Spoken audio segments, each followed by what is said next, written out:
அஷ்ட கர்மங்கள்ல வசியம் அப்படின்னு ஒண்ணு ஞாபகம் வர்றது எல்லாருக்குமே தவறான விஷயங்கள் தான்.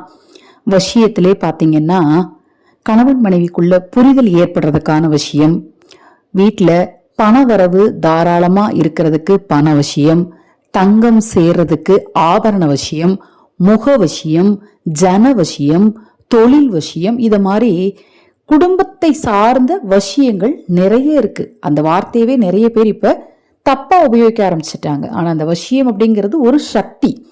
இயற்கையாகவே இந்த சக்தியானது நமக்கு இப்ப நீங்க ஸ்கிரீன்ல பார்த்துட்டு இருக்கீங்க இல்லையா, இந்த இலை மூலம் கிடைக்குது. அது எப்படி, அதை நம்ம எப்படி பயன்படுத்தணும் அப்படிங்கிறத இந்த ஒரு ஷார்ட்ஸ்ல நாம தெரிஞ்சுக்கலாம். நான் சொல்லக்கூடிய பதிவு உங்களுக்கு பிடிச்சிருந்ததுன்னா லைக் பண்ணி உங்க நண்பர்களுக்கும் உறவினர்களுக்கும் ஷேர் பண்ணுங்க. ஸ்கிரீன்ல நீங்க பார்த்துட்டு இருக்கிறது தொட்டார்ச்சினிங்கி. இதை காமவர்தினி அப்படின்னு அழைப்பாங்க.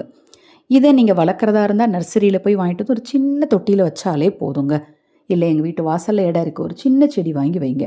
காலை அல்லது மாலை பொழுதில் 6 மணிக்கு மேலே வேண்டாம், காலை அதிகாலையில் அல்லது சூரியன் மறைகிறதுக்கு கொஞ்சம் முன்னாடி போய் இந்த செடியை உங்களுக்கு என்ன நடக்கணுமோ, இப்போ உங்களுக்கு நிறைய பணம் சேரணும்னா பண வசியம் உண்டாகணும்னு மனசுக்குள் நினச்சிக்கிட்டே இதை தொடுங்க.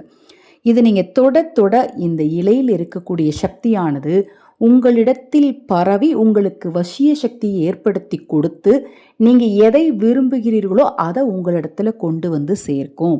அதனால தான் இந்த தொட்டார்ச்சினிங்கி செடியை வசிய செடின்னும் சொல்கிறாங்க. இந்த செடியை நீங்கள் தினம்தோறும் இப்போ நான் சொல்கிற மாதிரி காலை அல்லது மாலை பொழுதில் தொடர்ந்து தொட்டுட்டு வந்தீங்கன்னா உங்களுக்கும் வசிய சக்தி உண்டாகும். மகா பெரியவாவின் ஆசீர்வாதத்தால் நல்லதே நடக்கட்டும்.